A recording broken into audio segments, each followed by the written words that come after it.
Olá, caros ouvintes.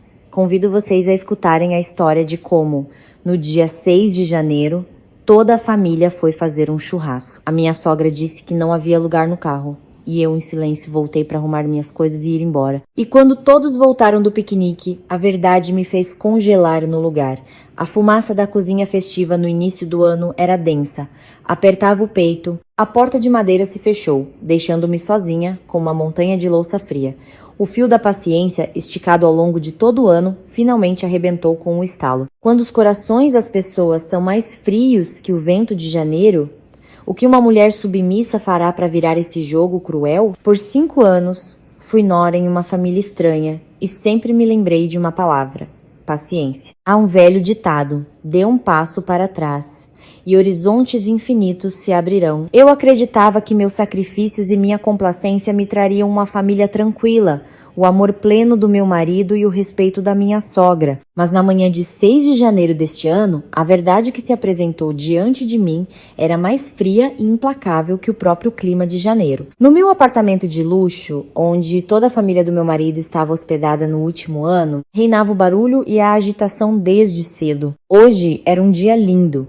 E minha sogra teve a ideia de irmos todos juntos para uma chácara fazer um churrasco para mudar de ares depois de vários dias de ano novo com as sobras da ceia. Desde as 5 da manhã, eu já tive que acordar e me virar na cozinha. Temperei a carne, lavei os legumes, preparei o vinagrete, a farofa, fiz o gelo e arrumei a caixa térmica para gelar as bebidas para toda a família. Tudo que eu fazia era impecável, cuidadoso, sem nada a reclamar. Minhas mãos cortavam habilmente fatias finas de picanha, temperando-as cuidadosamente com sal grosso, exatamente de acordo com os gostos refinados da minha sogra e da família do irmão mais novo do meu marido. Por volta das 6h30, toda a família começou a se reunir na sala de estar.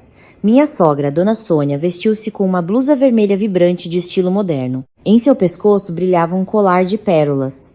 Foi um presente que comprei para ela com meu próprio dinheiro no seu aniversário do ano passado. O irmão mais novo do meu marido, Ricardo, o Paulo, e sua jovem esposa, Carla, estavam vestidos com roupas da moda. Nas mãos de Carla havia uma bolsa de grife que o próprio Ricardo lhe deu por ocasião do nascimento de seu filho. Meu marido, Ricardo, arrumou o cabelo com gel, passou um perfume caro e vestia um agasalho esportivo de marca. Eles estavam ali, rindo e conversando alto, discutindo onde tirariam fotos bonitas, como iriam assar a carne. Ninguém sequer olhou para a cozinha, onde eu, suando, trabalhava sem parar.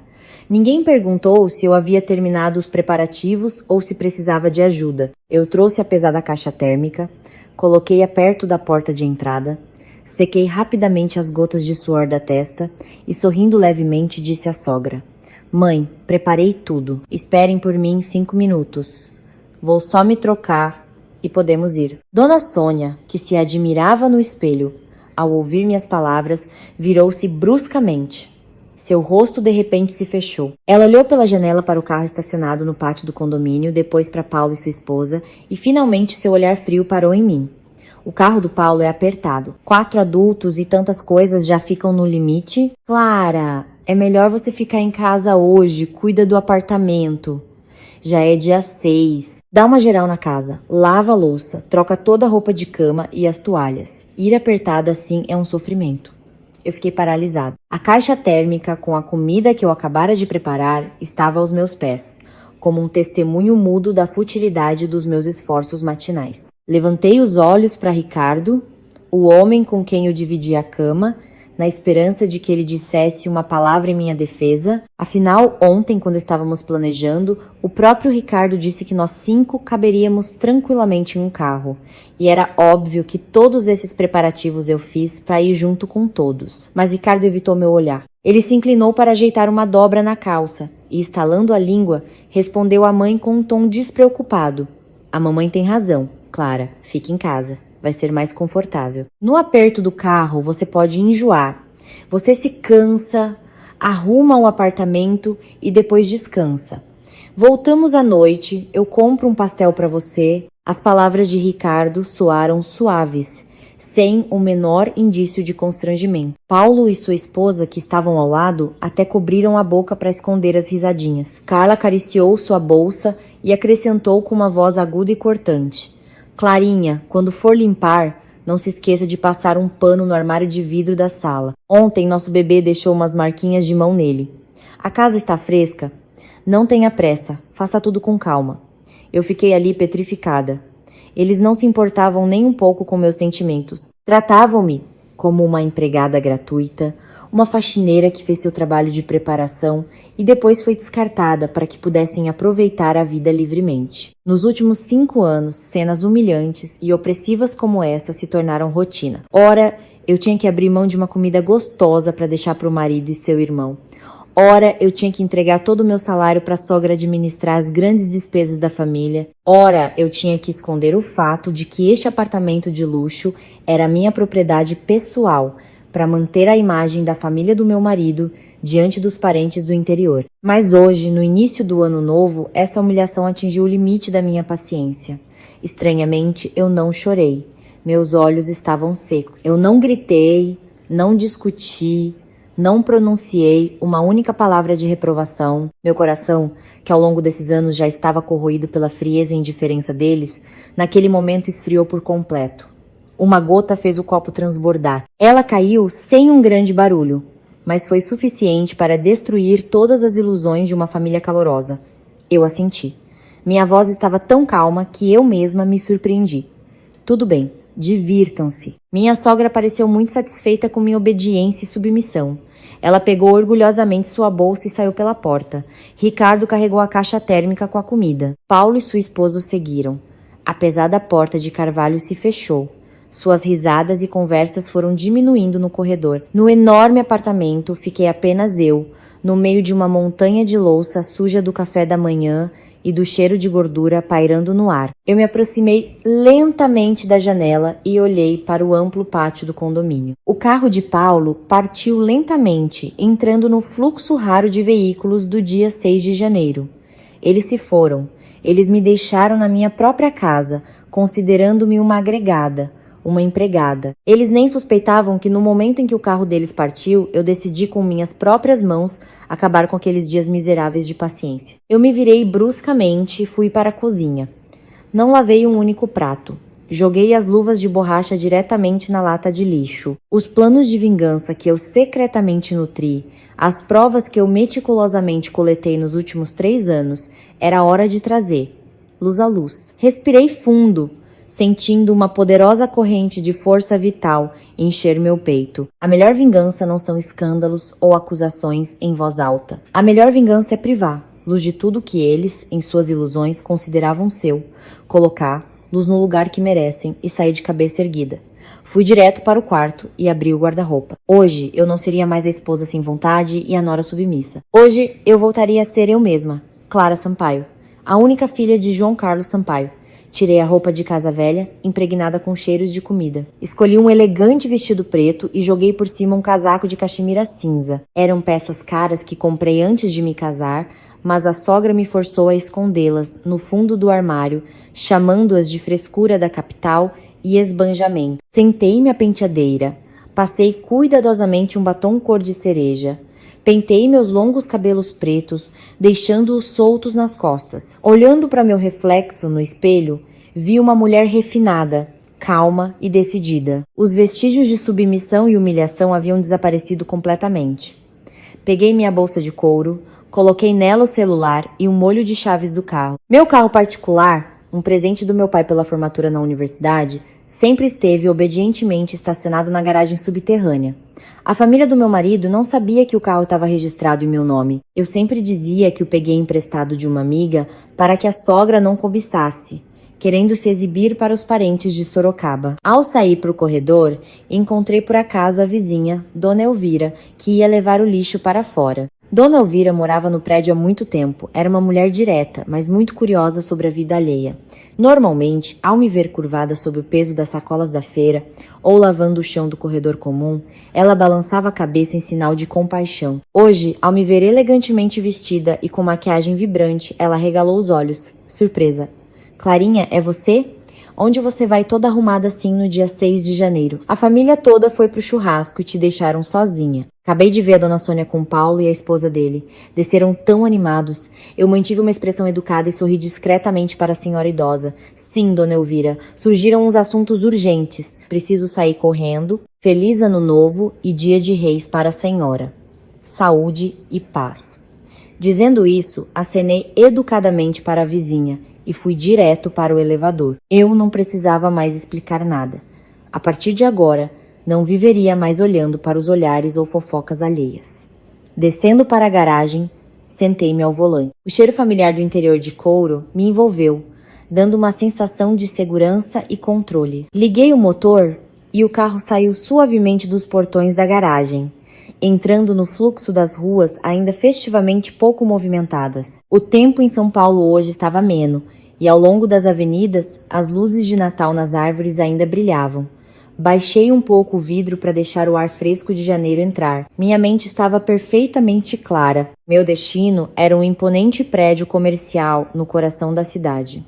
No subsolo deste edifício havia um sistema de cofres particulares e caixas de segurança de padrão internacional. O sistema de segurança aqui era incrivelmente rigoroso, com total confidencialidade dos dados dos clientes. Há 3 anos, depois de descobrir acidentalmente minha sogra remexendo na minha gaveta em busca das minhas joias de ouro do casamento, fiquei em alerta. Entendi que as pessoas que viviam comigo sob o mesmo teto possuíam uma ganância sem fundo. Eles sempre procuravam uma oportunidade de pegar algo, de enganar até os mais próximos. No dia seguinte, vim aqui e fechei um contrato de aluguel de um cofre de tamanho médio por 10 anos. Este cofre se tornou minha última fortaleza, protegendo o que era meu. Estacionando o carro, desci de elevador para a área de segurança.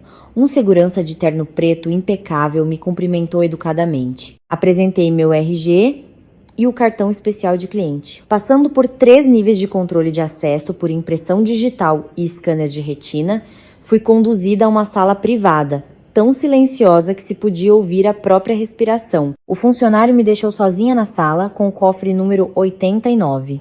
Digitei o código de 8 dígitos, a data de nascimento do meu pai. Ouviu-se um clique seco e a pesada porta de aço maciço do cofre se abriu.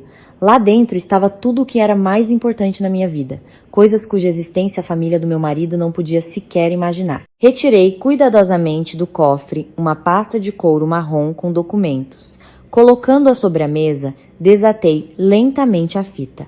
Papéis cuidadosamente dobrados se apresentaram diante de mim. O primeiro era a nossa certidão de casamento, minha e de Ricardo. O papel que por 5 longos anos me acorrentou ao inferno na terra. Em seguida, a escritura do imóvel em nome de Clara Sampaio, confirmando meu direito legal de propriedade sobre o apartamento de 3 quartos no condomínio de luxo que a família do meu marido ocupava descaradamente. Eles tinham certeza de que era um imóvel alugado e todo mês me pediam dinheiro, supostamente para pagar o aluguel. Mas na verdade esse dinheiro a sogra embolsava. Depois peguei os maços de extratos bancários que eu havia imprimido e autenticado com antecedência em vários bancos diferentes. Era o histórico dos meus fluxos financeiros, as quantias que economizei do meu salário e bônus, os recursos que investi com lucro antes mesmo de me casar. Finalmente peguei um envelope amarelado pelo tempo. Dentro estava o testamento do meu pai, autenticado em cartório. Meu pai, um homem que dedicou a vida a um negócio de marcenaria de luxo, deixou-me toda a sua fortuna. Era o apartamento em que eu morava, um grande depósito bancário e, o mais importante, um ponto comercial numa movimentada rua central. A família de Ricardo sempre zombava de mim, dizendo que eu era do interior, que meus pais morreram cedo, por isso eu, uma pobre coitada, me agarrei ao marido. Se eles vissem este testamento, certamente enlouqueceriam de cobiça. Do fundo da pasta, retirei minha arma mais letal, um minúsculo pendrive prateado. Nele estavam armazenadas as gravações de áudio que eu fiz secretamente ao longo de muito tempo, os insultos e humilhações da sogra, as conversas de Ricardo e Paulo sobre planos para desviar meus bens, tudo estava gravado de forma clara e nítida. Verifiquei cuidadosamente cada documento, depois dobrei tudo cuidadosamente em minha bolsa, fechei o cofre e a fechadura eletrônica confirmou que estava bem trancado. Suspirando de alívio, saí da sala de segurança. Agora tudo estava pronto. Essas provas de ferro eram suficientes para quebrar em 1000 pedaços todas as intrigas e a hipocrisia da família deles. Entrei no carro, Abri o celular e encontrei o contato salvo como advogado. Era o Dr. Marcelo Guimarães, um advogado renomado na cidade, um dos melhores especialistas em processos de divórcio e disputas de bens. Eu havia combinado um encontro com ele antes do ano novo. Pressionei o botão de chamada. Do outro lado da linha, atenderam rapidamente. Ouviu-se uma voz calma e profissional. Bom dia, Sarah. Clara, estou aguardando em meu escritório. Segurei o volante com força. Meu olhar estava firmemente fixo na estrada à frente. Bom dia, Dr. Marcelo. Estou levando todos os documentos. Podemos começar. O tempo de limpar o lixo da minha vida havia chegado. Pisei no acelerador e o carro disparou pelo asfalto, deixando para trás os anos de juventude enterrados na escuridão. O sol brilhante do final da manhã de 6 de janeiro entrava pelo para-brisa, iluminando meu rosto. A batalha para retomar minha vida das mãos de pessoas cruéis e gananciosas havia começado oficialmente. Deixando o cofre, dirigi por uma rua sombreada por velhas árvores até o escritório do advogado Dr. Marcelo Guimarães. Seu escritório ficava em uma rua tranquila. A fachada do prédio era em estilo clássico, elegante e discreta. Estacionando cuidadosamente, peguei a bolsa, que agora continha toda a minha vida e minha fortuna, e entrei. A secretária na recepção sorriu radiante. Fez uma reverência educada e me acompanhou diretamente ao escritório do advogado principal no segundo andar. Dr. Marcelo tinha cerca de 50 anos. Vestia um terno cinza impecavelmente cortado e os óculos de armação dourada realçavam sua aparência inteligente e calma. Dizem que a primeira impressão é a que fica. Olhando para sua maneira confiante de se portar, confiei-lhe plenamente a questão mais importante da minha vida. Ao me ver, Dr. Marcelo levantou-se e apertou minha mão com respeito. Bom dia, Sra. Clara. Por favor, sente-se. Aceita um café ou uma água? Assenti em resposta. Sentei-me na poltrona à sua frente. Obrigada. Um copo d'água será suficiente. Vamos direto ao ponto. Meu tempo agora é precioso. Dr. Marcelo, com um gesto, pediu à secretária para trazer a água e fechar bem a porta. O escritório ficou imediatamente silencioso, completamente isolado do barulho da rua. Abri a bolsa, retirei cuidadosamente a pasta marrom e a coloquei sobre a mesa de vidro. Comecei a tirar os documentos um por um, organizando-os em pilhas separadas. Esta é a nossa certidão de casamento, minha e de Ricardo Mendes. Esta é a escritura do apartamento no condomínio de luxo, registrada apenas em meu nome e obtida antes do meu casamento oficial. E este é o testamento com selo do cartório, feito por meu pai João Carlos Sampaio. Antes de morrer, meu pai me deixou todos os seus bens, incluindo este apartamento e um ponto comercial na rua principal. E finalmente estes são todos os extratos das minhas contas de poupança e investimentos, feitos quando eu ainda não era casada. Dr. Marcelo colocou luvas de tecido branco com cuidado e começou a examinar cada documento atentamente. Suas sobrancelhas se franziram ligeiramente. Ao chegar ao testamento, ele acenou com aprovação, elogiando a previdência do meu falecido pai, que se preocupou em proteger sua filha. Terminando com os documentos, ele levantou os olhos para mim. Seus documentos legais estão em perfeita ordem. Todos esses bens são sua propriedade pessoal, adquiridos antes do casamento ou recebidos por herança em seu nome. De acordo com a lei, a família do seu marido não tem nenhum direito sobre esses bens. Eles não poderão tirar de você nenhum tijolo da sua casa. Eu sorri amargamente. Se eles fossem pessoas decentes e vivessem como seres humanos, eu não teria que dar este passo. Respirei fundo, tirei da bolsa um minúsculo pendrive prateado e, colocando-o sobre a mesa, empurrei-o em direção ao advogado. Os documentos dos imóveis são apenas metade da história. Dr. Marcelo, por favor, insira este pendrive no computador e ouça a gravação. Isto é o que consegui gravar na minha própria casa recentemente. O advogado seguiu meu pedido. Ele inseriu o pendrive no notebook e abriu o único arquivo de áudio. Após alguns segundos de chiado, ouviu-se a voz estridente e sarcástica de Dona Sônia, minha sogra, gravada com clareza cristalina. Ricardo, você precisa pensar bem em tudo. Essa Clara pode ser quietinha, mas a família dela tinha dinheiro. Eu andei pesquisando sobre este apartamento. O preço de mercado agora é de quase 2 milhões de reais. Você tem que amansar ela, diga para ela passar para o nome de vocês dois por responsabilidade conjunta e o salário dela, faça ela me dar, eu administro. Não se pode confiar dinheiro à mulher ela se estraga. Logo em seguida, ouviu-se a voz calma de Ricardo, meu marido, na qual soava um cálculo de gelar a alma. Mãe, não se preocupe, eu já pensei em tudo. O apartamento, aos poucos, vou fazê-la transferir. E as nossas economias conjuntas, sob o pretexto de um negócio, vou retirando aos poucos. Transfiro temporariamente para o Paulo e a Carla. Deixa eles investirem em algo, trazerem lucro. Não se pode deixar todos os ovos na mesma cesta. Dinheiro na mão dos nossos é que é seguro. A Clara não entende nada de finanças. Ela não vai descobrir. A gravação terminou com a risada satisfeita de mãe e filho. Dr. Marcelo desligou o som. Seu rosto ficou muito sério. Ele tirou os óculos, limpou-os com um lenço e olhou diretamente nos meus olhos. Clara, eu já conduzi centenas de processos de divórcio.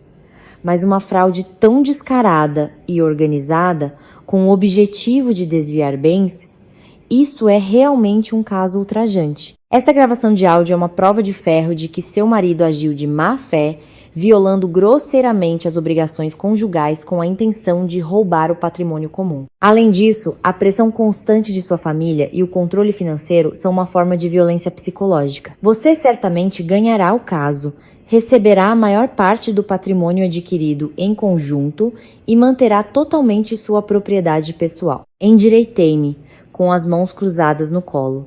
Em minha alma, agora havia a calma de um lago no outono. Sem ressentimento, sem dor, apenas uma determinação de aço. Doutor, Marcelo, quero que prepare a petição de divórcio ainda hoje. Além disso, peço que prepare um pedido ao tribunal para o arresto de todos os bens comuns registrados em nome de Ricardo Mendes ou aos quais ele tem acesso. Não quero que eles desviem nem mais R$1 ganho com meu suor e sangue.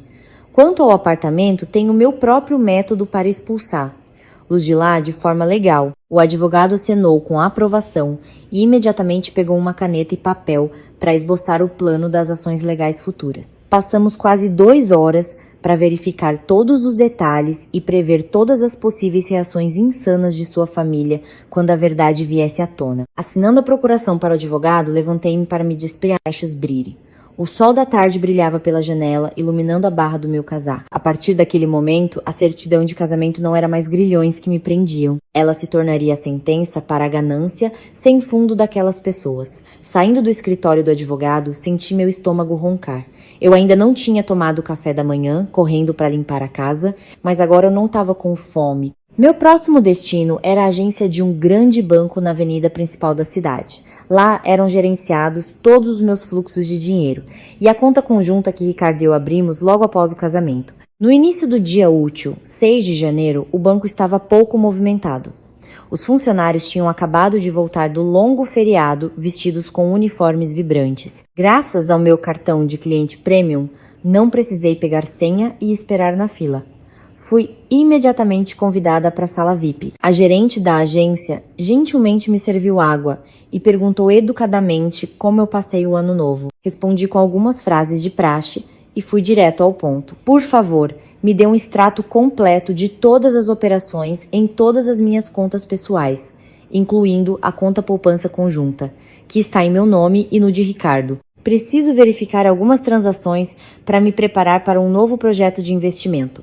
A funcionária do banco fez tudo rapidamente no computador. Em apenas 10 minutos, uma pilha grossa de papéis com o carimbo vermelho do banco estava diante de mim. Peguei o marcador e comecei a examinar cada linha, cada número. Meu salário mensal entrava regularmente na conta e em seguida era quase totalmente sacado para cobrir as despesas de vida de toda a família de 5 pessoas. Ricardo, embora fosse chefe de departamento em uma construtora, trazia para casa uma ninharia. Toda a carga financeira eles descaradamente transferiram para mim.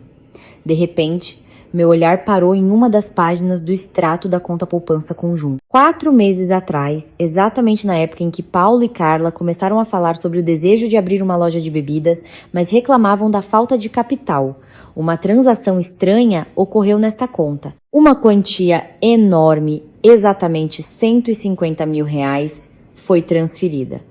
A operação foi realizada por Ricardo Mendes. O nome do beneficiário estava claramente indicado: Carla Mendes, esposa de Paulo. Na descrição do pagamento estava escrito: empréstimo para a cunhada para desenvolvimento de negócio, sem juros, R$ 150 mil. Eles ousaram fazer isso pelas minhas costas, usando as senhas do internet banking que confiei ao meu marido para desviar todas as nossas economias conjuntas e entregá-las a seu irmão. Tudo aconteceu exatamente como sua mãe o instigou naquela gravação de áudio. A ganância deles não se limitava à exploração do meu trabalho. Eles me roubavam descaradamente. Cerrei os dentes. Um arrepio percorreu minha espinha, mas minha cabeça estava mais clara do que nunca. Eu adia tem. Se eu tivesse demorado um pouco mais, temo que eles não teriam me deixado um centavo. Levantei a cabeça e olhei diretamente para a gerente da agência. Minha voz era firme, sem sombra de confusão. Por favor, congele imediatamente todas estas contas pessoais. Desative todos os aplicativos móveis vinculados. Cancele todos os cartões de débito e crédito atuais. Em seguida, abra uma conta completamente nova para mim e emita um novo cartão. Todas as minhas economias pessoais, certificados de depósito e rendimentos de investimentos transfira para esta nova conta. A gerente ficou um pouco surpresa com meu pedido repentino, mas seguiu profissionalmente os princípios de confidencialidade e os direitos do cliente. O procedimento foi rápido. Meu celular começou a receber mensagens sobre as alterações de saldo. As contas antigas agora eram cascas vazias. O rio de leite que alimentava a preguiça e a ganância da família do meu marido foi oficialmente cortado. Guardei o novo e elegante cartão bancário no fundo da bolsa. Aqueles míseros 150 mil reais eu recuperaria através do tribunal, até o último centavo. Concluindo todos os assuntos, agradeci aos funcionários e saí para o salão principal, em direção à saída. Mal passei pela porta giratória de vidro, ouvi uma voz feminina estridente e familiar vinda da área dos caixas eletrônicos. Que porcaria é essa de máquina? O Ricardo disse que o dinheiro ia cair na conta depois do almoço. Por que eu tento sacar e ele fica dizendo que a operação não pode ser concluída? Que raiva! Eu parei. A 10 metros de mim, irritados perto do caixa eletrônico, estavam Paulo e Carla. Carla, vestida com um vestido estampado colorido e com aquela mesma bolsa de grife que comprei para ela no ombro, segurava um cartão bancário e batia com raiva na tela. Paulo estava ao lado, fumando um cigarro. Cheirava a cerveja. A caminho de volta do churrasco, eles pararam aqui para sacar dinheiro para pagar a conta e fazer compras. Eles não suspeitavam que a conta conjunta havia sido congelada por mim meia hora antes. Todas as operações de saque foram categoricamente recusadas. Carla, irritada, virou-se e cruzou o olhar comigo por acaso. Sua expressão descontente mudou instantaneamente para o sorriso falso de sempre. Ela puxou o marido pela manga, apontou para mim e correu em minha direção. Oi, Clarinha, já terminou a limpeza? E onde você vai toda arrumada assim? Não consegue ficar em casa descansar? A gente vai continuar comemorando, queríamos sacar um dinheirinho para pagar a conta e comprar mais umas coisinhas para festa. Mas o cartão que o Ricardo deu não está funcionando. Clarinha, já que você tá aqui, transfere pra gente uns 50 mil, à noite a gente devolve. O Ricardo te paga tudo. Ela falava fluentemente, sem gaguejar, com uma atitude como se meu dinheiro fosse dela. Paulo também se aproximou, cuspiu no chão e apoiou a esposa. Clarinha, quebra esse galho. Hoje é dia 6, um bom dia. A Carla quer comprar uma correntinha de ouro pra dar sorte. A mamãe sempre diz, somos uma família só. Pra que contar dinheiro só estraga a relação. Eu fiquei ali, de braços cruzados, e lancei um olhar frio para seus rostos atrevidos. O cheiro de churrasco impregnado em suas roupas me deu náuseas.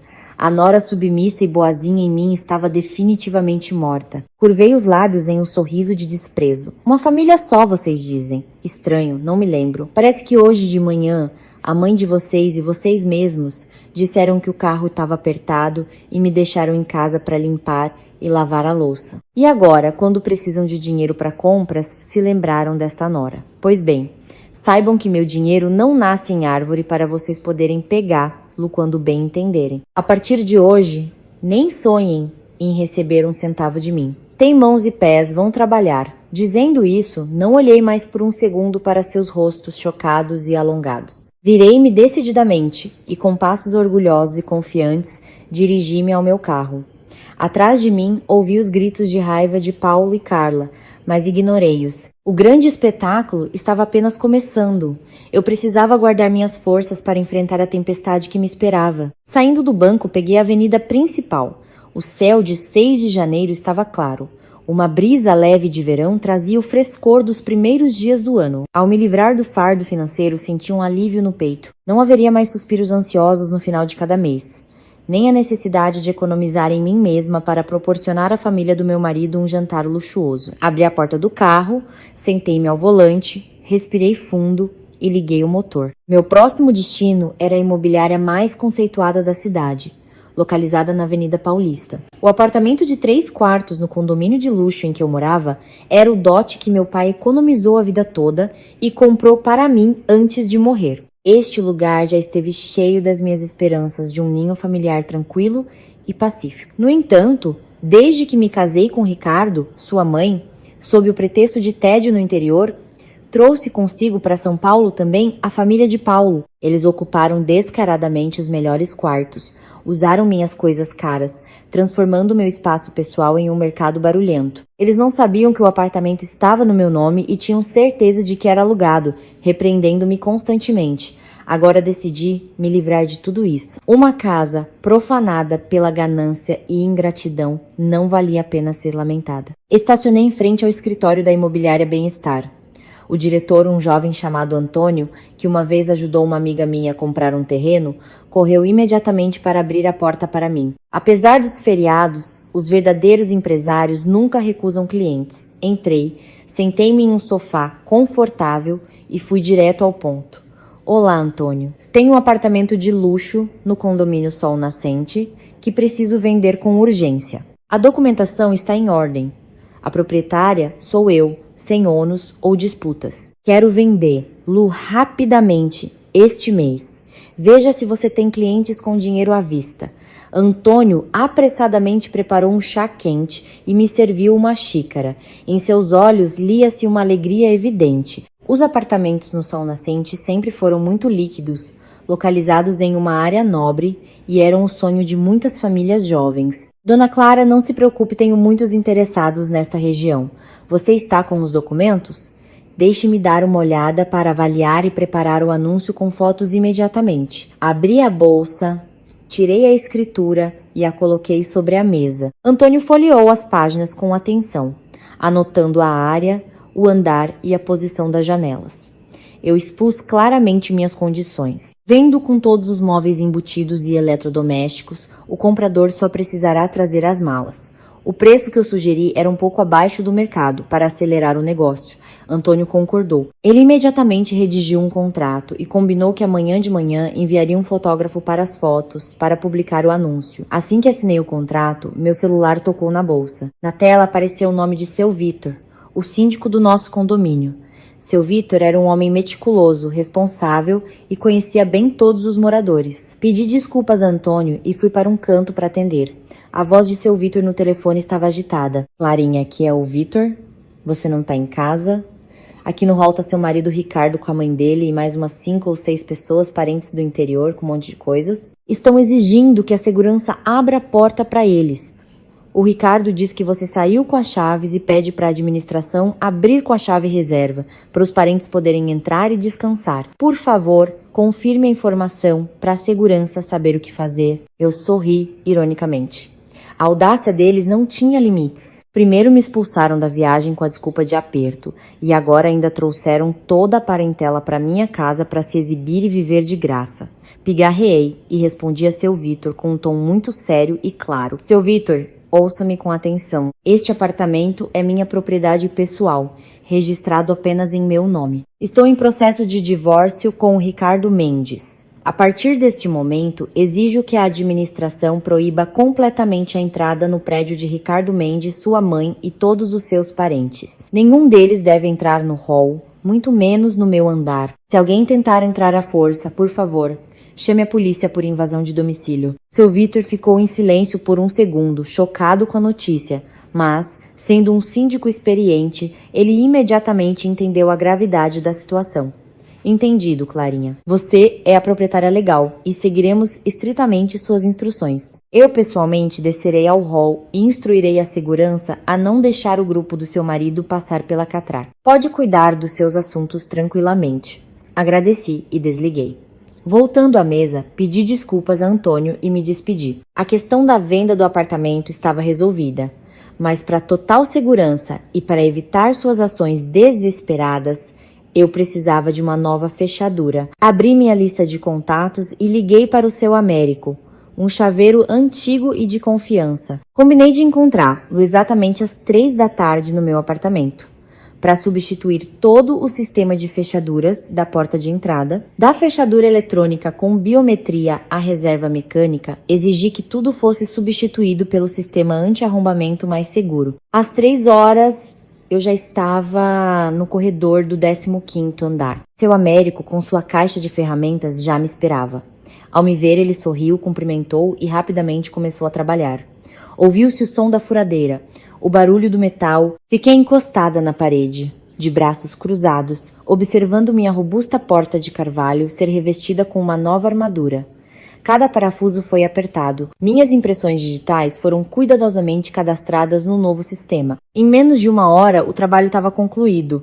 Seu Américo me entregou 5 chaves mecânicas novas e brilhantes e explicou detalhadamente como usar o controle eletrônico. Paguei-o generosamente, acompanhei-o até o elevador e voltei para minha porta. Aproximei meu dedo indicador do painel de toque, ouviu-se um sinal sonoro suave e o trinco se retraiu automaticamente. Empurrei a porta, entrei e a fechei. Agora minha casa era minha fortaleza inexpugnável.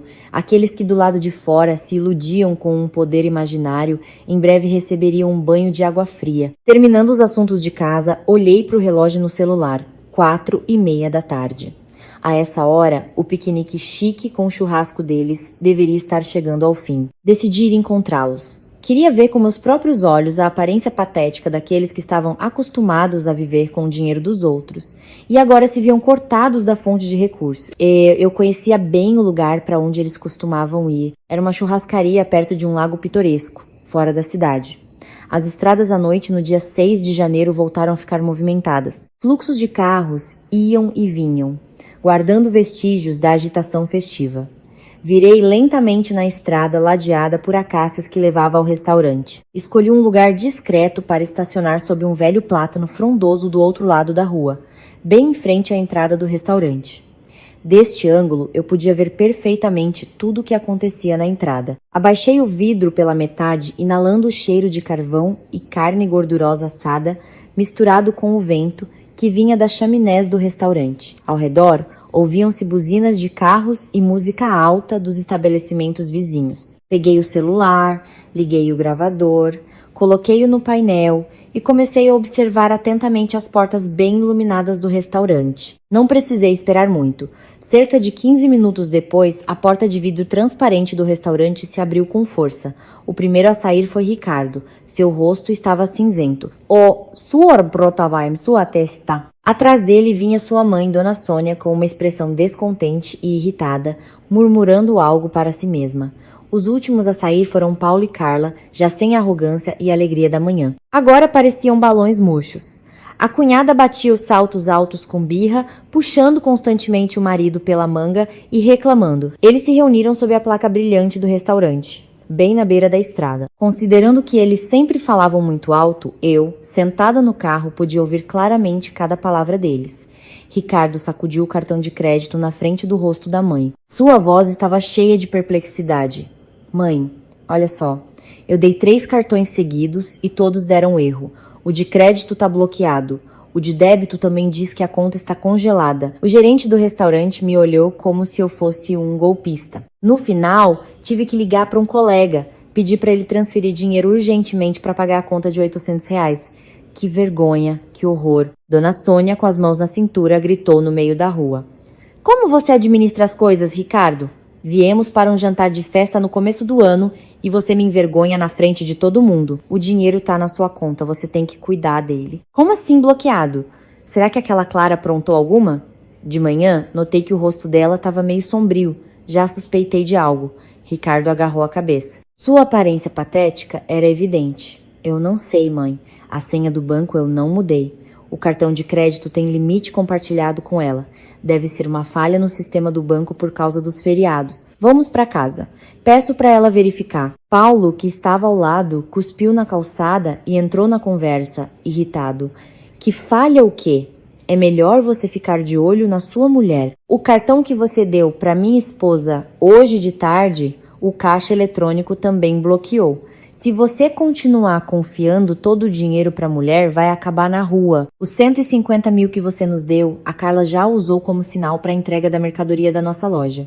De onde vamos tirar dinheiro agora para te ajudar? Mal Paulo pronunciou essas palavras, Dona Sônia empalideceu e deu um tapa forte no ombro do filho mais novo, sibilando para ele em voz baixa, mais assustada. Paulo, fala baixo. Se a Clara descobrir sobre esses 150 mil, ela vai fazer um escândalo tão grande que tudo vai desmoronar. Eu mandei o Ricardo tirar o dinheiro secretamente e dar para vocês pro negócio. Se tivesse ficado na conta conjunta, sob o controle da Clara, nunca teríamos nos erguido. E você fica aí gritando no meio da rua. Se alguém ouvir, como vou negar depois? A conversa deles foi gravada até a última palavra no meu gravador. Meu coração bateu mais forte. Não de medo, mas de um sentimento de profunda satisfação. Que bando de idiotas, discutindo segredos assim no meio da rua. Eles não entendiam que cada palavra deles agora era o último prego no caixão de sua própria ganância. Em pânico por falta de dinheiro para pegar um táxi, Dona Sônia começou a ligar para todo mundo, pedindo dinheiro emprestado. Ela ligou para a irmã em Sorocaba, queixando-se em voz alta de uma doença súbita e da necessidade urgente de dinheiro. Mas a irmã aparentemente conhecia bem o caráter de sua parente e recusou educadamente. Não conseguindo emprestar dinheiro, ela, furiosa, guardou o telefone e descontou a raiva em Ricardo.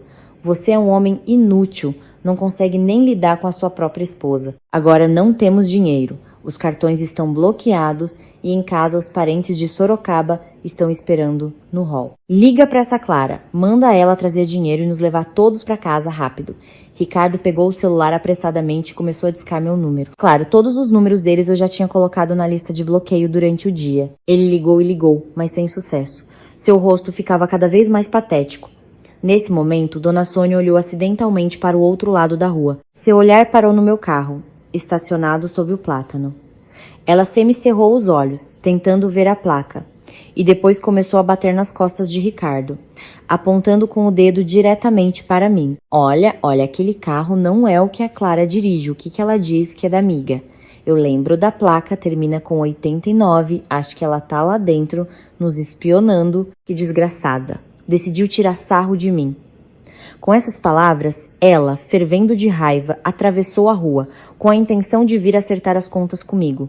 Ela arregaçou as mangas. Seu rosto estava feroz, como se quisesse me rasgar em pedaços. Paulo, sua esposa e Ricardo também olharam surpresos na minha direção. Eu sorri friamente. Todas as provas que eu precisava estavam guardadas com segurança no celular. Eu não tinha motivos para entrar em uma briga com essas pessoas sem educação na rua. Desliguei calmamente o gravador e salvei o arquivo. Vendo Dona Sônia correndo pela faixa de pedestres, apertei lentamente o botão e levantei o vidro. Mudei de marcha, pisei no acelerador. O motor rugiu poderosamente. O carro arrancou bruscamente, deixando para trás a sogra, paralisada no meio da estrada em uma nuvem de poeira. O espetáculo no restaurante foi perfeitamente concluído. Agora era hora de se preparar para a cena principal, que se desenrolaria no hall do nosso condomínio. Anoitecia. A cidade acendia suas luzes. As ruas barulhentas do dia deram lugar à luz brilhante dos letreiros publicitários e dos postes de luz amarelos. Meu carro entrou suavemente pelos portões principais do condomínio Sol Nascente. A brisa da noite de janeiro, passando pela vegetação ao longo da via interna, trazia uma leve frescura. Ao contrário do sentimento pesado e opressivo que eu sentia toda vez que voltava do trabalho para a família do meu marido, agora minha alma estava leve e tranquila. Tudo se encaixou. Estacionei cuidadosamente, verifiquei mais uma vez a bolsa com todos os documentos legais e entrei calmamente no elevador para subir ao hall do primeiro andar. No bolso do meu casaco estavam 5 chaves mecânicas novas e brilhantes. Eram o símbolo da minha liberdade, a muralha intransponível que eu ergui para deter aqueles que cobiçavam gananciosamente os frutos do meu trabalho. Assim que saí do elevador, meus olhos se depararam com uma cena caótica na área de espera perto da recepção. Cerca de 10 adultos e crianças com roupas surradas estavam sentados e deitados nos sofás, cercados por sacos de batatas, caixas de maçãs e inúmeras sacolas. Era a tal parentela de Dona Sônia de Sorocaba. Eles comiam sementes de girassol, jogando as cascas diretamente no piso de porcelanato brilhante, e reclamavam que a administração do condomínio era muito rigorosa e não lhes dava a chave do elevador para subir ao apartamento. Várias crianças sem camisa corriam gritando ao redor dos vasos de plantas, ignorando as observações de desaprovação das faxineiras. Essa cena lamentável me causou apenas cansaço. Dona Sônia, em todos esses anos, não mudou. Sempre gostou de se exibir, transformando minha casa em um hotel gratuito para se gabar de sua riqueza imaginária para os parentes. Passei friamente por essa multidão, indo direto para o balcão da recepção.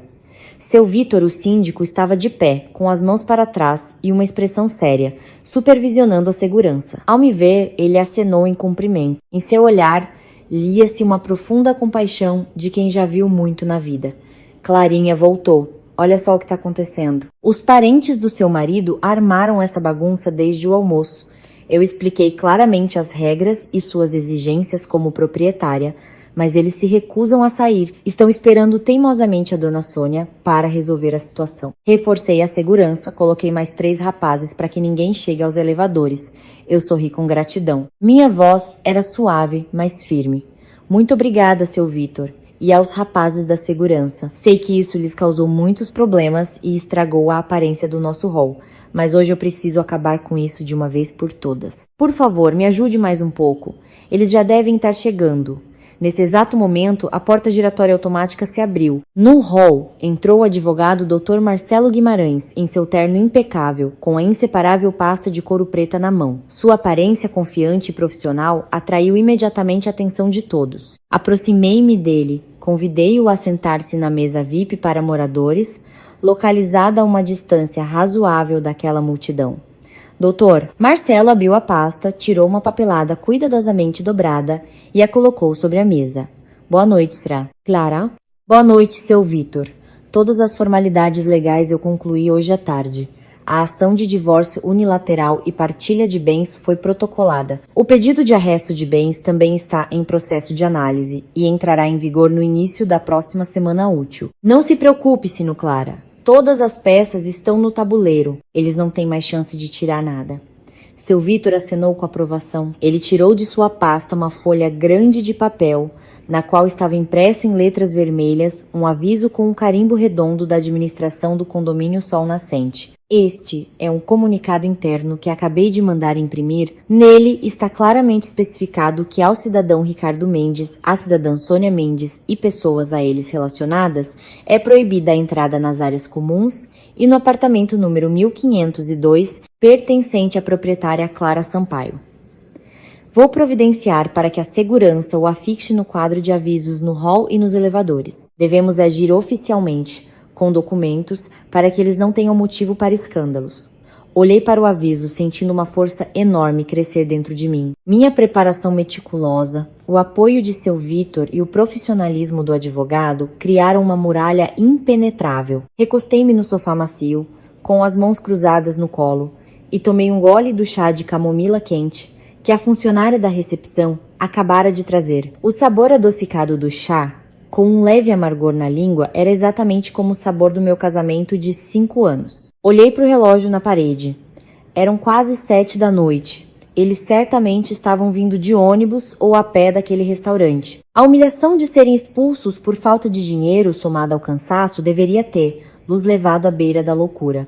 Esperei calmamente. O palco estava montado. Os espectadores haviam ocupado seus lugares. Faltava apenas esperar os atores principais para que eles terminassem de representar sua peça patética. O tempo passava devagar. O barulho da parentela do interior diminuiu gradualmente. Eles estavam cansados e com fome. A atmosfera no hall tornou-se tensa, como uma corda esticada. A aranha há muito tecera sua teia, e agora só lhe restava esperar calmamente que a presa caísse sozinha na armadilha. Minha calma naquele momento era a arma mais afiada, pronta para perfurar qualquer máscara de hipocrisia que a família de Ricardo Mendes estava prestes a usar. Exatamente às 19h15, um táxi barato freou bruscamente na entrada do condomínio. A porta se abriu e o primeiro a sair foi Ricardo, seguido por Dona Sônia e o casal Paulo e Carla. A aparência deles era tão patética que era difícil de acreditar. As roupas amassadas, os rostos exaustos, suados. Carla já não parecia aquela dama glamourosa com a bolsa de grife. Seu rosto estava contorcido de raiva e ela mal conseguia andar nos saltos altos. Dona Sônia, mal saindo do carro, atacou o taxista com xingamentos, acusando-o de ter feito um caminho mais longo de propósito para aumentar o valor da corrida, armando um escândalo bem na frente da entrada do prédio de luxo. Eles entraram pela porta giratória com uma expressão descontente. Os parentes de Sorocaba, que cochilavam nos sofás, imediatamente se animaram e cercaram Dona Sônia. De todos os lados choveram repreensões. Tia Sônia, onde vocês estavam? Estamos esperando desde o almoço, com uma fome de lobo. Vocês nos convidaram, e a segurança aqui não deixa a gente entrar. Nos trata como cachorros.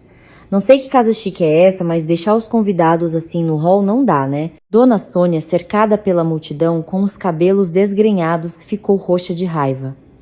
Ela empurrou os pacotes com os presentes do interior e gritou estridentemente para os parentes se calarem. Olhando ao redor do hall, seu olhar afiado como uma navalha parou em mim, que bebia tranquilamente um chá na área VIP. Ao meu lado estavam o síndico seu Vitor e um homem desconhecido de terno caro. A raiva que ela conteve desde o almoço explodiu. Dona Sônia arregaçou as mangas e, empurrando todos, correu em direção à nossa mesa, como um predador atrás da presa. Paulo, Carla e Ricardo a seguiram imediatamente, prontos para me despedaçar. Ah, sua desgraçada! Foi você que ousou bloquear os cartões e trancar a casa para que meus parentes não pudessem entrar? Você enlouqueceu? Tratar a sogra assim? Vou quebrar a sua cara agora mesmo! Ela gritou e levantou a mão para me bater. Mas sua mão grosseira não conseguiu tocar meu rosto. Ela foi repelida por uma barreira forte. O advogado Dr. Marcelo Guimarães deu um passo à frente, com seu porte alto e robusto, protegendo-me da sogra enfurecida. Ele ajeitou a lapela do paletó e olhou fria e penetrantemente para o rosto dela, contorcido de raiva. Minha senhora, peço que mantenha a distância e escolha suas palavras. Ameaças, ofensas à honra e à dignidade, bem como a tentativa de agressão física em local público, podem levar lá ao banco dos réus. Sou Marcelo Guimarães, representante legal da minha cliente, Serano Clara Sampaio. Todas as questões que a senhora deseja discutir, por favor, dirija-as a mim. Dona Sônia congelou. Sua mão pendeu impotente no ar. Ricardo correu para amparar a mãe e olhou com horror primeiro para o advogado, depois para mim. Ele apontou para mim com o dedo. Sua voz tremia de choque. Claro, o que você tá fazendo? Que advogado é esse? Você ficou louca? Só porque eu não te levei para o churrasco de manhã. Você ficou ofendida e armou todo esse circo com os cartões e as fechaduras. E agora ainda trouxe um advogado? Você entende a vergonha que eu e minha mãe estamos passando na frente dos parentes? Roupa suja se lava em casa. Não exagere. Eu me levantei lentamente, tirando um grão de poeira imaginário do meu vestido preto. Olhei diretamente em seus olhos enlouquecidos e sorri, fria e penetrantemente. Roupa suja se lava em casa? A porta desta casa eu mandei equipar com novas fechaduras hoje à tarde. Você e sua família nunca mais cruzarão o seu limiar.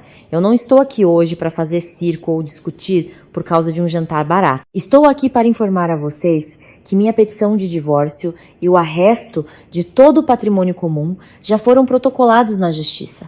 A partir deste momento, conversaremos na linguagem da lei. Os parentes de Sorocaba, que estavam ao redor, ofegaram de surpresa. Começaram a cochichar, apontando para Dona Sônia e Ricardo. Paulo, que estava atrás, não aguentou e saltou à frente.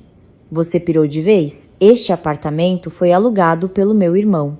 É ele quem traz o dinheiro para a família. Que direito você tem de nos expulsar para a rua? Que direito você tem de bloquear os cartões? Acha que porque tem um advogado pode tudo? Dr. Marcelo não desperdiçou palavras com o ignorante. Ele tirou da pasta uma cópia autenticada da escritura do imóvel e a ergueu para que todos pudessem ver. Sua voz ecoou por todo o hall, alta e clara. Peço a todos que ouçam com atenção. O apartamento número 1502 neste edifício é propriedade pessoal da cidadã Clara Sampaio, adquirido antes do casamento. A família do cidadão Ricardo Mendes não tem absolutamente nenhum direito de propriedade ou uso deste imóvel.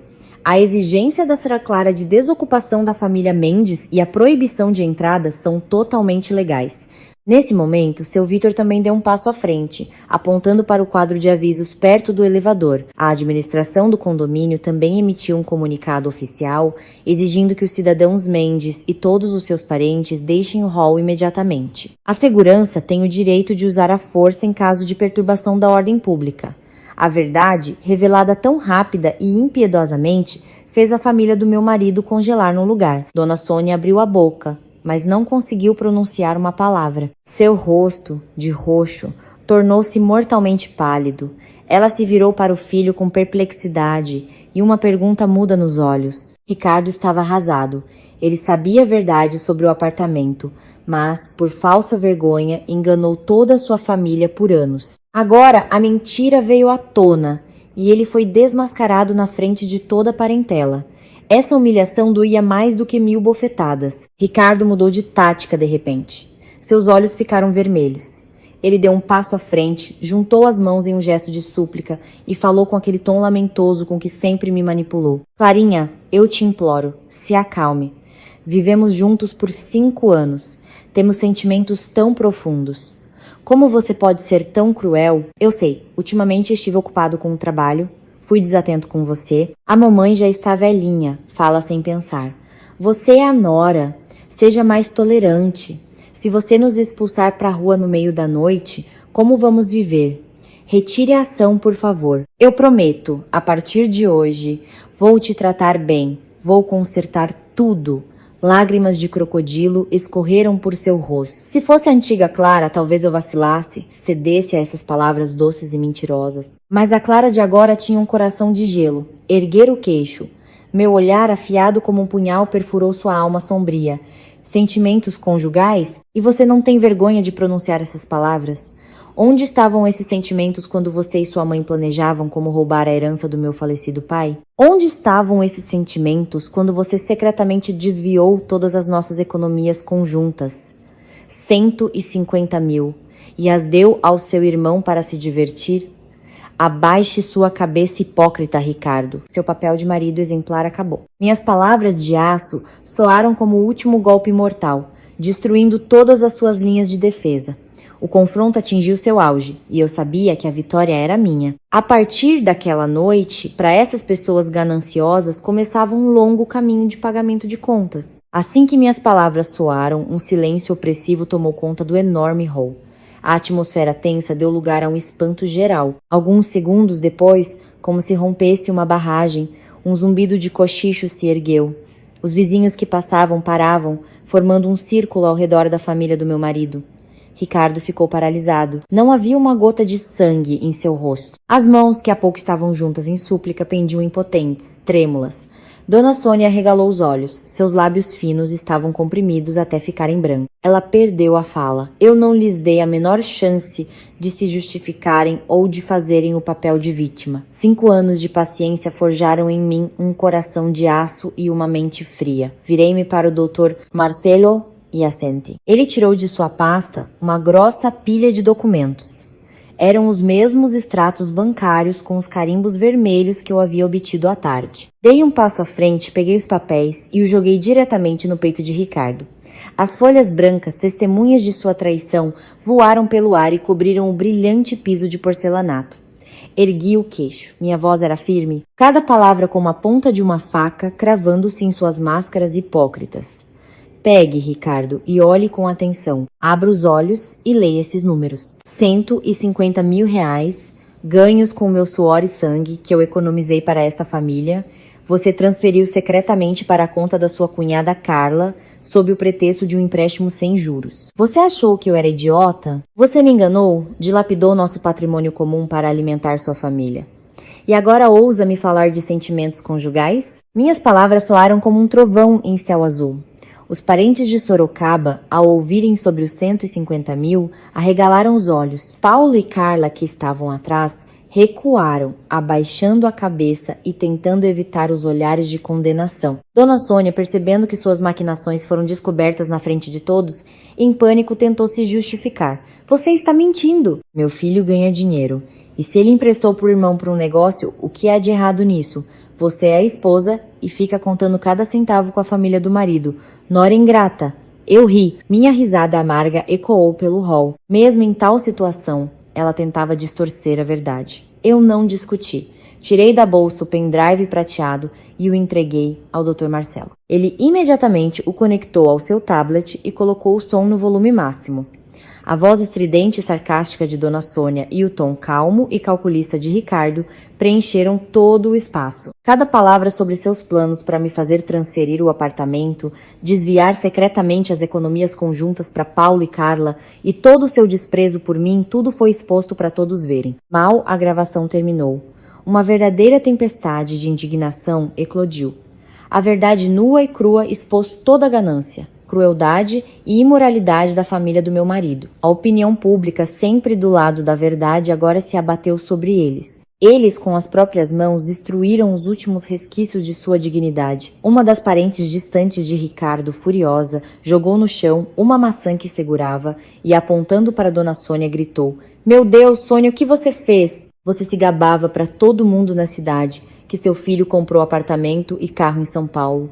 Nos chamou para passar as festas, dizendo que viveríamos no luxo. E acontece que vocês são simplesmente ladrões. Vivem na casa da nora e tramam para roubar os bens dela. Na família Mendes, nunca houve gente tão sem vergonha como você e seu filho. Estamos com tanta vergonha, como vamos olhar as pessoas nos olhos agora? Os vizinhos também não ficaram calados. Uma senhora idosa do andar de baixo suspirou e disse com desprezo: "Quem semeia vento, colhe tempestade." Eu vi essa Clarinha trabalhando de manhã à noite para toda a família, nem comprava roupa nova para si mesma, enquanto a sogra e a cunhada só se arrumavam e passeavam. Pra gente tão ingrata e gananciosa, o lugar é na cadeia. Expulsar luz de casa ainda é muito pouco. Dona Sônia, ao ouvir as maldições de sua própria família e dos vizinhos, cambaleou e caiu no sofá. Ela agarrou o coração, respirando com dificuldade, e não conseguiu dizer uma palavra em sua defesa. Paulo e Carla, vendo que a situação estava ruim, tentaram sair de fininho, mas foram parados pelos rapazes da família, que lhes deram uma bronca. Vendo sua família desmoronar, Ricardo finalmente quebrou. Todo o seu orgulho masculino foi esmagado. Ele, cambaleando, aproximou-se de mim e caiu de joelhos aos meus pés. Lágrimas e ranho escorriam por seu rosto pálido. Ele estendeu as mãos, tentando agarrar a barra do meu casaco. Clarinha, eu errei. Me perdoe. 1000 vezes me perdoe. Lembre-se dos nossos 5 anos de vida. Lembre-se de como eu cuidei de você quando estava doente. Por favor, retire a ação. O dinheiro eu vou fazer o Paulo devolver até o último centavo. Não nos expulse, a mim e a minha mãe, para a rua. Depois de uma vergonha dessas na frente dos parentes, a mamãe não vai aguentar. Tenha pena de mim. Eu recuei friamente um passo, desviando de seu toque sujo. Olhei para o homem ajoelhado diante de mim e não senti uma gota de pena. Era tarde demais. Suas lágrimas agora eram causadas pelo medo de perder o apoio financeiro e a reputação, e não pelo remorso pela dor que me causou. Nossos 5 anos de sentimentos, você e sua mãe já os enterraram há muito tempo. Deus vê tudo. A conta cedo ou tarde chega e vocês mesmos a atraíram. Agora que a lei resolva. A partir deste momento, entre mim e sua família, tudo acabou. Nunca mais apareça na minha frente. Eu me virei, acenei em agradecimento a seu Vitor e depois convidei o Dr. Marcelo a sair. Dando as costas, fui direto para a saída principal. Atrás de mim, ficaram os soluços de Ricardo e os gritos caóticos dos parentes, mas eu não olhei para trás nenhuma vez. Saindo pela porta de vidro transparente, respirei fundo o ar frio da noite. A escuridão ficou para trás, dando lugar à luz da liberdade, que agora iluminava meu caminho. Deixando para trás o caos e o barulho no hall, fui embora. As ruas noturnas estavam visivelmente mais calmas. O vento fresco de janeiro entrava pela janela entreaberta do carro. A sensação de me livrar das correntes que me pressionaram por 5 anos tornou meu corpo leve. Ninguém mais me forçaria a acordar antes do amanhecer para cozinhar e limpar. Não haveria mais olhares críticos e repreensões. Não seria mais preciso economizar cada centavo na feira para agradar pessoas que não conhecem limites. A partir de agora, eu viveria apenas para mim. Não fui para um lugar desconhecido. Virei em uma rua antiga no coração da cidade. Ao contrário dos novos e barulhentos arranha-céus, aqui reinava uma atmosfera de calma e tranquilidade. Estacionei em frente a uma loja com uma ampla fachada, sobre a qual pendia uma placa de madeira com uma inscrição elegante: Marcenaria de Luxo Sampaio. Era o negócio da vida do meu pai, o lugar que guardava as lembranças mais calorosas da minha infância. Agora, a loja era administrada pelo tio André, um velho mestre marceneiro, irmão de consideração do meu pai. A essa hora, a loja já estava fechada, mas eu sabia que o tio André costumava passar a noite no sótão nos fundos para vigiar a mercadoria. Aproximei-me e bati suavemente na porta de enrolar de metal. Um momento depois, ouviu-se um rangido e a porta se entreabriu. Da fresta apareceu o tio André. Seus olhos expressavam surpresa e alegria ao me reconhecer. Olá, tio André. Desculpe incomodar tão tarde. Tenho um assunto urgente para conversar. O tio André apressadamente levantou a porta e me conduziu a uma pequena sala de estar que cheirava sândalo. Ele me serviu uma xícara de chá verde quente e perguntou com carinho: "O que aconteceu, minha filha? Por que você veio no meio da noite? Fale com calma, estou sempre pronto para ajudar. Depois que seu pai se foi, eu te considero minha própria filha." Peguei a xícara e o vapor quente aqueceu meu rosto. Lentamente contei-lhe tudo. O que aconteceu hoje? A decisão de me divorciar e como a família do meu marido foi desmascarada no hall do condomínio. Ao me ouvir, o rosto bondoso do tio André se fechou de raiva. Ele deu um soco forte na mesa. Mas que canalhas! Quando vi esse Ricardo pela primeira vez, ele me pareceu tão quieto, inteligente. Pensei que era um homem decente, que ia te amar e te valorizar, e acabou que a família toda é uma matilha de lobos. Que bom que você se deu conta a tempo e reuniu as provas para proteger seu patrimônio. Seu pai, onde quer que esteja, ficaria triste ao saber disso, mas também se orgulharia de ver a filha forte e decidida em que você se transformou. Eu sorri e olhei firmemente para ele. Obrigada, tio. Vim até o senhor com um pedido muito importante. A partir de amanhã, por favor, troque todas as fechaduras desta loja. Se minha sogra, o Ricardo ou alguém da família deles vier aqui, de jeito nenhum os deixe entrar e não diga nada. Eles estão desesperados agora. E podem vir aqui para fazer escândalo ou pedir alguma coisa. O apartamento eu já coloquei à venda. Assim que resolver toda a documentação, vou pegar este ponto e transformar. Lua em um café, livraria, como meu pai sonhava. O tio André assentiu com determinação, batendo no peito. Pode contar comigo. Esta é a terra do seu pai, e nenhum estranho ousará entrar aqui e estragar nada. Cuide do seu processo com tranquilidade e eu cuidarei do ponto. Vou arrumar tudo, preparar para o dia em que você começar a reforma. Depois de discutir tudo em detalhes com o tio André, despedi-me para que ele pudesse descansar. Fui para um hotel 5 estrelas à beira do lago e reservei um quarto de luxo para ficar por alguns dias enquanto o apartamento era vendido. Quando estava fazendo check-in na recepção, a moça de uniforme elegante sorriu educadamente e me entregou um pequeno pacote lacrado. Sra. Sampaio. Há pouco tempo, um homem que se apresentou como seu marido veio e deixou isto para a senhora. Ele disse que não conseguia falar com você e pediu para entregar pessoalmente. Ele parecia muito cansado e abatido. Esperou muito tempo no lobby antes de ir embora. Franzi a testa e peguei o pacote. Não era preciso adivinhar para saber que Ricardo, com seus últimos trocados, me seguiu até o hotel. Sua teimosia e covardia sempre o faziam se agarrar à última e mais tênue esperança. Agradeci à moça, peguei minha bagagem e subi para o quarto. O quarto do hotel era espaçoso, com um design luxuoso em tons quentes. Joguei a bolsa no sofá, sentei-me e rasguei friamente a embalagem. Dentro havia uma caixinha de veludo vermelho gasta e uma carta, escrita às pressas em uma folha de caderno. Abri a caixinha. Dentro havia um anel de prata barato, de design antigo. Era o anel que Ricardo me deu no nosso primeiro aniversário de namoro, quando ainda estávamos na faculdade. Naquela época, ele segurou minha mão e jurou que, embora o anel fosse barato, nele estava contido o amor mais sincero e puro, e que ele se esforçaria a vida toda para que eu não precisasse de nada. Sorri ironicamente e peguei a carta. As linhas irregulares estavam cheias de lamentos e súplicas. Ricardo pedia para eu me lembrar do passado, culpava sua mãe por tudo, jurava mudar, romper relações com a família de Paulo e dedicar-se inteiramente a mim. Ele usou uma relíquia antiga para despertar pena, tentando manipular a mulher que, em sua opinião, ainda o amava. Mas ele se enganou. O amor sincero é incompatível com o interesse. Ele não vive em cálculos mesquinhos. O anel de prata, que um dia foi símbolo do amor juvenil, agora se tornara apenas a personificação da baixeza e da falsidade. Levantei-me lentamente peguei o anel e a carta, fui até a lixeira perto da penteadeira e, sem hesitar por um segundo, abri a mão. O anel e a carta caíram no fundo, rompendo para sempre todos os laços com um passado mentiroso. Fui para o banheiro e mergulhei na água morna com algumas gotas de óleo de lavanda relaxante. A sujeira, o cansaço e a energia negativa daquele dia foram lavados pela água. Saindo do banho, vesti um roupão de seda macio. Sequei meus longos cabelos e deitei na cama macia, que cheirava a roupa de cama limpa. Lá fora, as luzes dos postes tremeluziam na superfície lisa do lago. Fechei os olhos e um leve sorriso de alívio apareceu em meus lábios.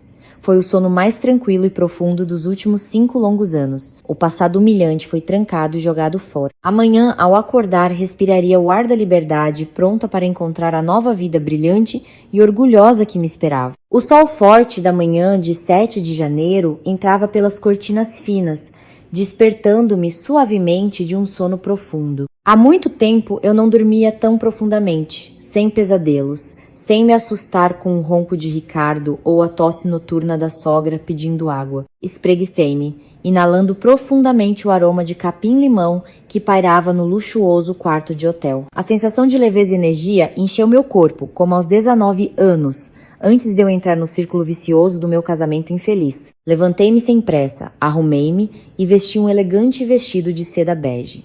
Descendo ao restaurante do hotel para o café da manhã, escolhi uma mesa perto da janela com vista para o lago tranquilo. Enquanto saboreava um café preto quente, li as notícias da manhã no celular. Ao abrir o feed de notícias de um portal da cidade, vi imediatamente um vídeo viral com uma manchete chamativa: família causa confusão no hall de condomínio de luxo no meio da noite, ataca a segurança e resiste à polícia. Tomei um gole de café e cliquei calmamente no play. No vídeo, gravado por um morador, minha sogra, Dona Sônia, com os cabelos desgrenhados, gritava histericamente e rolava no chão em frente à portaria do condomínio Sol Nascente. Ela xingava a administração do condomínio com os piores palavrões e arranhava um jovem segurança. O irmão mais novo de Ricardo, Paulo, com o rosto vermelho de álcool, tentava tirar uma cadeira de plástico no balcão da recepção. Ricardo tentava acalmar Luz freneticamente, mas sem sucesso. Os parentes de Sorocaba, em pânico, pegavam suas coisas e fugiam. No final do vídeo, com o som de sirenes, 2 viaturas da polícia chegaram à entrada. Os policiais rapidamente mobilizaram Dona Sônia e Paulo e levaram todos os envolvidos para a delegacia por perturbação da ordem pública durante a noite. A conta chegou surpreendentemente rápido. Ainda ontem à noite, eles estavam cheios de arrogância, acreditando ter o direito de decidir o destino dos outros, desrespeitando a lei e a dignidade humana. E agora tiveram que passar o dia de reis na delegacia. Essa vergonha, sem dúvida, ficará com eles para o resto da vida. Desliguei o celular. Minha alma estava calma como a superfície do lago. Eu não sentia prazer na desgraça deles nem pena. Para mim, agora eram apenas estranhos que pagavam por sua ganância e crueldade. Após o café da manhã, fui direto à agência principal do banco. Ontem, eu apenas pedi para congelar as contas com urgência. Hoje, eu precisava cancelar completamente todas as contas antigas para fechar para sempre qualquer possibilidade de eles usarem brechas para sacar dinheiro. A funcionária do banco, após verificar cuidadosamente meus documentos, realizou rapidamente todas as operações no sistema. Todos os cartões adicionais em nome de Ricardo, todas as contas poupança conjuntas das quais ele roubava foram permanentemente bloqueados e excluídos. Mal saí do banco, o telefone tocou. Era o advogado Dr. Marcelo Guimarães. Sua voz hoje soava animada e confiante. Bom dia, Sra. Clara. Ligo para lhe dar 2 notícias importantes. Primeiro, o pedido de arresto de bens que protocolei ontem foi aceito e aprovado com urgência pelo tribunal esta manhã. Ricardo Mendes não poderá mais desviar nenhum ativo. Segundo, e mais importante, os detetives particulares que contratei reuniram provas, fotos e extratos de contas confirmando que Ricardo Mendes manteve secretamente uma jovem amante por quase 2 anos em um apartamento alugado na zona sul de São Paulo. Todas as despesas de aluguel e compra de itens caros para ela eram pagas com o cartão de salário dele. Enquanto isso, para você, ele dizia que a empresa estava com prejuízo para se esquivar de contribuir com o orçamento familiar. Eu congelei segurando o telefone com força, manteve uma amante. Acontece que a baixeza desse homem não se limitava a obedecer à mãe e roubar dinheiro da esposa para o irmão. Ele também me traía descaradamente. Todos aqueles 2 anos em que ele supostamente viajava a trabalho, quando sob o pretexto de cansaço se recusava a ter intimidade, todo esse tempo ele gastava suas energias e dinheiro com outra mulher. A repulsa subiu à garganta, mas minha mente forte a suprimiu imediatamente. Essa prova era o golpe final perfeito. Respirei fundo e respondi ao advogado com um tom completamente calmo. Obrigada, Dr. Marcelo. Por favor, prepare este caso cuidadosamente.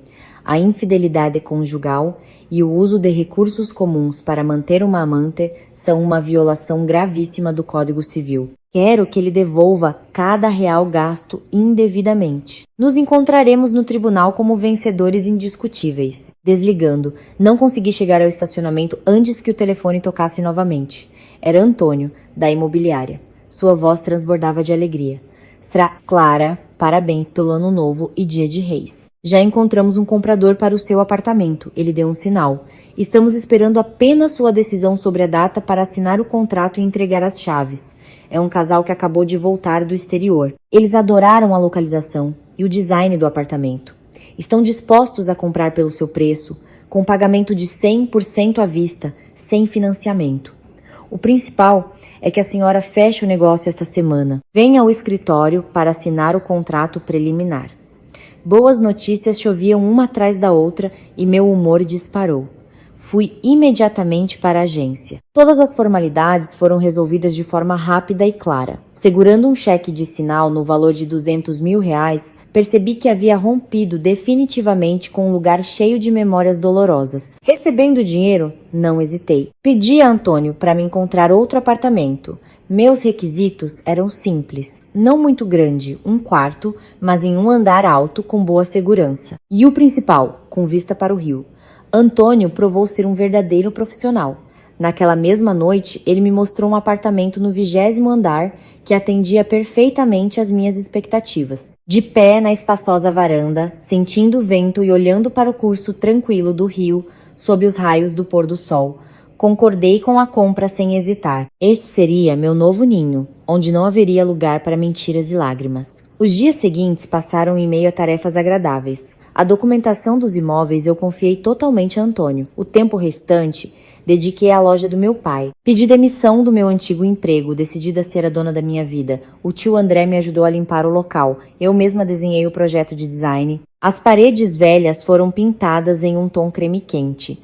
As antigas estantes de madeira eu transformei em enormes prateleiras de livros até o teto. Encomendei móveis de madeira simples, plantas verdes em vasos e iluminação aconchegante. Abrirei um café, livraria, onde pessoas que amam silêncio poderão tomar uma xícara de chá aromático, ler um bom livro e descansar da agitação. Era meu sonho de menina, que tive que adiar enquanto tentava ser uma boa esposa e nora. Agora eu o construía com minhas próprias mãos, do zero. A semana de espera passou como um piscar de olhos. Esta manhã, o céu sobre a cidade estava claro e sem nuvens. Os raios dourados do sol caíam sobre os degraus do fórum da cidade, seu calor dissipando o frio do inverno passado. Eu vestia um terno de negócios azul claro, os cabelos presos em um coque arrumado, maquiagem discreta, mas que ressaltava minha determinação. Subi as escadas com orgulho e confiança. Ao meu lado caminhava o advogado Dr. Marcelo Guimarães, com sua pasta cheia de provas irrefutáveis, confiante e imperturbável.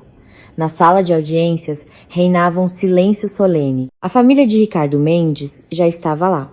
Ao vê-los, mal os reconheci.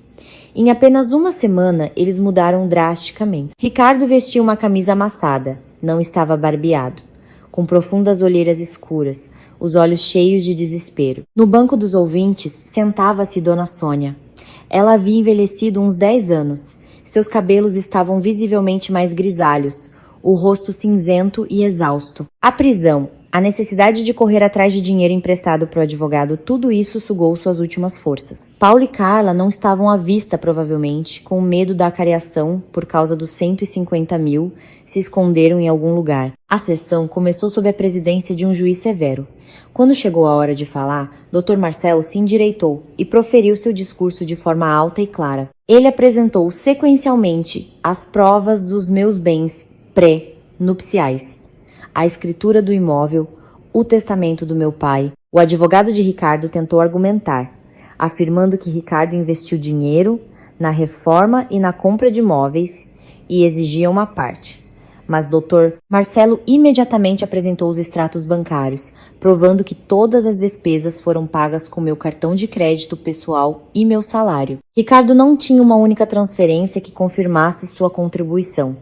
O clímax foi a discussão sobre a partilha dos bens adquiridos em conjunto. O extrato da transferência de 150 mil reais para a conta de Carla foi colocado sobre a mesa do tribunal. Junto com ele, a gravação de áudio da conversa entre mãe e filho no restaurante. O juiz franziu a testa e interrogou Ricardo com voz severa sobre seu desvio intencional de ativos. Ricardo gaguejou. O suor escorria dele em bicas. Ele não conseguia dar nenhuma explicação coerente. E o último golpe decisivo foi desferido quando o Dr. Marcelo apresentou ao tribunal as provas da infidelidade conjugal de Ricardo. Fotos dele abraçado com sua jovem amante na entrada do apartamento alugado, notas fiscais de compra de joias e roupas caras com seu cartão de salário. Tudo foi exposto sobre a mesa. Um murmúrio tomou conta da sala. Dona Sônia, sentada na plateia, ofegou e levou a mão ao coração. Ela sempre se orgulhou de seu filho decente e exemplar. E agora, a verdade revelada diante de todos tirou-lhe seu último apoio.